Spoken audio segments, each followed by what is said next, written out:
हाँ जी। आपका जो लेसन था पैसों का पेड़, वो उसका सारांश आपने पढ़ा, याद किया। उसके जो आज अभ्यास के जो क्वेश्चन आपके बनते हैं, जो फर्स्ट क्वेश्चन आपका जो बनता है वो है ये कि चंदा कौन और क्यों इकट्ठा कर रहा था। चंदा कौन और क्यों इकट्ठा कर रहा था, तो इसका आंसर बनेगा बाढ़ पीड़ितों की सहायता के लिए मोहन चंदा इकट्ठा कर रहा था, क्योंकि बाढ़ के कारण वो लोग क्या हैं अपने घर से बेघर हो गए थे। उनके खाने पीने की सामग्री का सामान का अभाव हो गया था। उनके जो मवेशी थे वो सब कुछ पानी में बह गए थे। पहनने के लिए कपड़े नहीं थे। तो जो मोहन है वो उनकी सहायता करना चाहता था, इस कारण से वो चंदा इकट्ठा कर रहा था। तो इसके बाद आपका जो क्वेश्चन बनता है, बिहार के बाढ़ पीड़ितों की क्या दशा हो गई थी।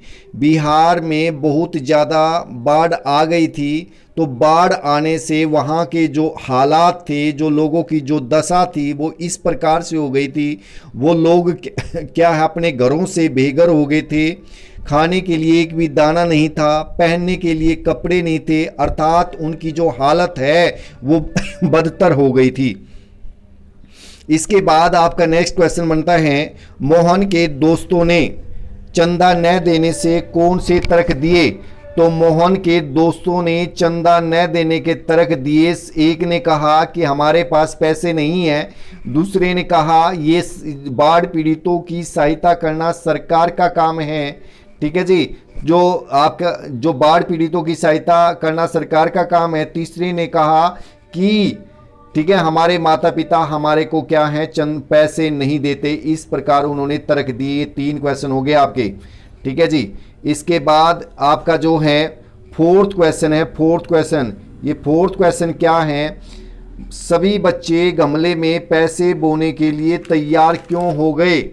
सभी बच्चे क्या हैं गमले में पैसे बोने के लिए इसलिए तैयार हो गए, वो अधिक पैसे प्राप्त करने के लालच में सभी बच्चे क्या हैं गमले में पैसे बोने के लिए तैयार हो गए। तो जैसा मोहन ने उनको बताया था कि यदि आप क्या हैं 1 आना बोगे तो 4 आने होंगे, 4 आने बोगे तो 8 आने होंगे, 8 आने बोगे तो 1 रुपया होगा। इसी प्रकार अधिक पैसे प्राप्त करने के लालच में सभी बच्चे गमले में पैसे बोने के लिए तैयार हो गए। इसके बाद आपका है 5वां क्वेश्चन आपका बनता है कि मोहन ने चंदा इकट्ठा करने का क्या तरीका अपनाया। ठीक है जी, जब उसके सभी दोस्तों ने क्या है चंदा देने से मना कर दिया था, तो उसने कहा कि मेरे पास एक जादू है, एक मंत्र है। तो उसके दोस्तों ने पूछा कि वो जादू क्या है, वो मंत्र क्या है। तो उसने बताया कि हम एक पैसों का पेड़ होता है।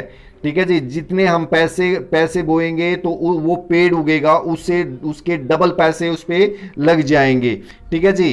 तो वो क्या है सभी उससे पूछते हैं, सभी अपने लालच में आके अपने अपने घर से क्या अठन्नी लेकर के आते हैं चारों, और उसमें क्या है गमलों में क्या अठन्नी अठन्नी बो देते हैं। तो उसके बाद जो मोहन है वो बाद में आकर के सारे पैसे निकाल लेता है और राहत कोष में बाढ़ पीड़ितों की सहायता के लिए क्या है वहां बिहार भेज देता है।